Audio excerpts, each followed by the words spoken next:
Alors ça, c'est vraiment très très positif. C'est assez mineur, mais je vais quand même en parler parce que la vidéo est vraiment très positive. C'est Renault qui essaye et est en train de mettre en place un camion et surtout réfrigérant, donc avec une société néerlandaise.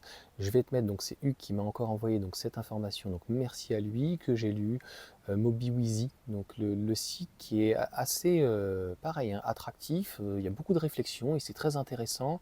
Alors, eux, ils vont parler du camion réfrigérique, donc, je ne sais plus comment on dit.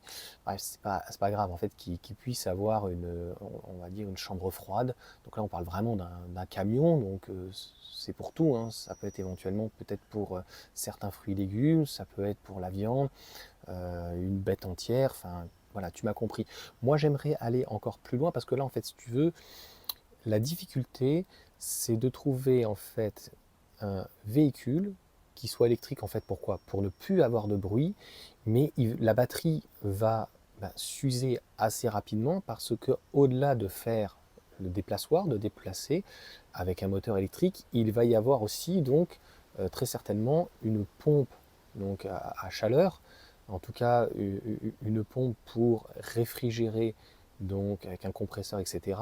Et d'avoir finalement un ensemble harmonieux, c'est-à-dire un vrai camion avec une batterie permettant donc d'utiliser la partie, donc je te dis moteur, donc pour le déplacer, et lorsqu'il est en fixe, eh bien de ne plus utiliser le moteur, mais la partie refroidissante, réfrigérante, etc. Et d'avoir le meilleur rendement pour que un camion de ce type puisse en ville tourner le temps du travail, on va dire à peu près pendant 5 heures, et de pouvoir fonctionner. Par exemple, pour les livreurs, c'est déjà le cas. Il y a déjà des camions électriques qui roulent d'ailleurs vite, hein. Faites attention les loulous. Ils sont sur des tournées à peu près d'1 heure à 2 heures, parce qu'il y a toute une préparation avant-après. De mémoire, ils font à peu près 100 km, donc franchement, dans la réalité, les camions, du moins les gros transporteurs qui font donc des gros colis, c'est un peu léger, léger. Par contre, là où ça a tout son sens, mais que ça soit dans une zone rurale ou urbaine, c'est le camion, pour le coup, poubelle, qui vient à 5 heures du matin. C'est juste l'horreur. Donc il tourne dans la ville, il tourne dans le village.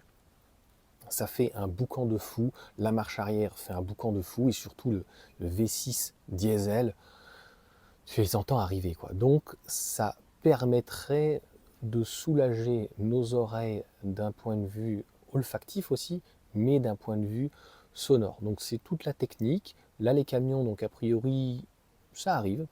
J'ai d'ailleurs Olivier qui m'avait envoyé une photo donc au niveau de son travail donc d'un camion, mais les camions frigorifiques c'est plus compliqué puisque en fait normalement, il continue à tourner, le moteur continue à tourner et vient apporter donc l'énergie suffisante pour stabiliser, on va dire, la marchandise, qu'elle soit fraîche. C'est le même problème qu'on a avec, on va dire, tout ce qui est tracteur ou quoi.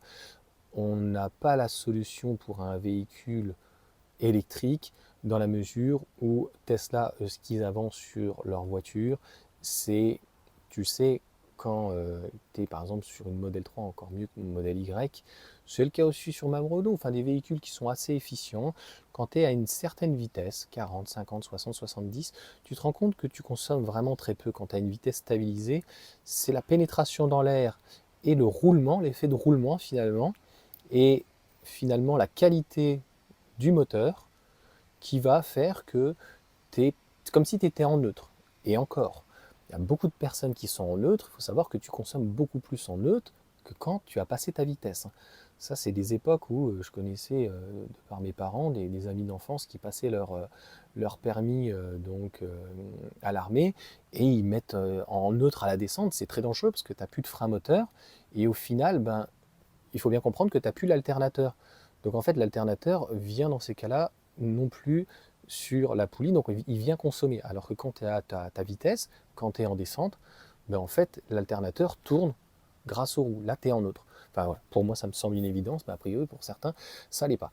Donc, encore une fois, ça va être la difficulté pour Renault. Donc, je ne sais pas, dans l'article, je trouve que c'est pas assez précis. On est sur les débuts d'une idée concrète. Et donc, bah, la technique n'est pas facile, puisqu'en fait, il faut réunir plusieurs équipementiers, comme je viens de te le dire. Donc, à la fois bah, un constructeur automobile pour faire un camion. Il faut des batteries avec très certainement un constructeur, donc deux batteries. Et il faut une chambre froide d'une grande qualité pour essayer d'avoir un meilleur rendement possible et de savoir donc quelle capacité de batterie il faut et quelle densité on sera capable pour ne pas non plus trop alourdir donc bah, le camion, parce que bah, pour le moment on n'a pas trouvé la solution. C'est pareil pour l'avion, les bateaux, ce genre de choses, on n'a pas trouvé la solution. La meilleure solution pour le moment, c'est la partie donc en tout cas thermique.